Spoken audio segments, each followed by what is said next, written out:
পরীদের স্কুলে যাওয়ার গল্প পর্ব 15। পরীদের স্কুলের দ্বিতীয় দিনের ক্লাসে তাদের ম্যাডাম তাদেরকে শেখায় কিভাবে যে কোনো গাছে ফুল ফোটানো যায় ম্যাজিকের সাহায্যে।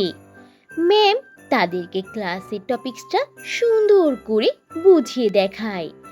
এরপর ম্যামের এমন ম্যাজিক করে গাছে ফুল ফুটানো দেখে সবাই অনেক বেশি অবাক হয়ে যায় আর তারা অনেক বেশি এক্সাইটেড থাকে। তখন তাদের ফ্রেন্ড সবুজ পরি বলে, ম্যাম এইটাও কি সম্ভব? এই গাছগুলোতে হঠাৎ করে কত সুন্দর সুন্দর ফুল ফুটছে। ম্যাম আমরাও কি পারবো এমন ভাবে সব গাছে ফুল ফোটাতে? সবুজ পরীর প্রশ্নের উত্তরে তখন তাদের ম্যাম বলে, কেন নয়, আমি আশা করি তোমরাও যদি আমার মতো করে চেষ্টা করো তাহলে পারফেক্টলি তোমরাও ফুল ফোটাতে পারবে এমন ম্যাজিক করে। ম্যামের কথা শেষ হতেই হলুদ পরি এক্সাইটমেন্টের সাথে বলে ওঠে, ম্যাম এই ফুলগুলো আসলে অনেক সুন্দর, আমার খুব পছন্দ হয়েছে। হলুদ পরীর কথা শেষ হলে তখন আবারও ম্যাম বলে, ছোট পরীরা এবার তোমরা চেষ্টা করো, দেখো তো তোমরাও আমার মতো করে ফুল ফোটাতে পারো কিনা। আমার আজকের এই ক্লাসে যে যত বেশি ফুল ফোটাতে পারবে সে তত বেশি নাম্বার পাবে। সুতরাং তোমরা সবাই তোমাদের বেস্টটা দিয়ে চেষ্টা করবে যাতে করে অনেক বেশি বেশি ফুল ফোটানো সম্ভব হয়।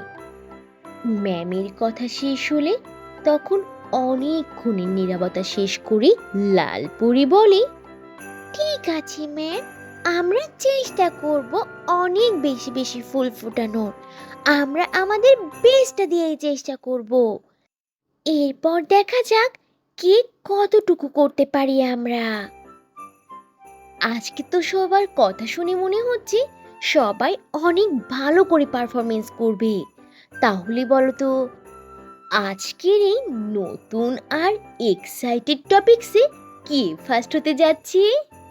লাল পরি, গোলাপি পরি, হলুদ পরি নাকি অন্য কোনো পরি? তোমাদের কমেন্ট কিন্তু অবশ্যই আমাকে জানিও, কারণ তোমাদের কমেন্টগুলো পড়ার অপেক্ষায় থাকি যে আমি। তো বন্ধুরা, এই ছিল আজকের গল্প। গল্পটি থেকে কি শিক্ষা পেলে তা অবশ্যই কমেন্ট করে জানাবে, আর ভালো লেগে থাকলে একটা লাইক করে দেবে। আর এখনো যদি চ্যানেলটি সাবস্ক্রাইব না করে থাকো তাহলে এখনই লাল রঙের বাটনটি চেপে চ্যানেলটিকে সাবস্ক্রাইব করে দাও আর অল দিয়ে নোটিফিকেশন প্রেস করে রাখো। তাহলে বন্ধুরা আজ এখানেই শেষ করছি।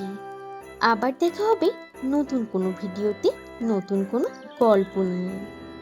সে পর্যন্ত তোমরা সবাই ভালো থাকবে আর নিজেদের প্রতি খেয়াল রাখবে। আল্লাহ হাফিজ।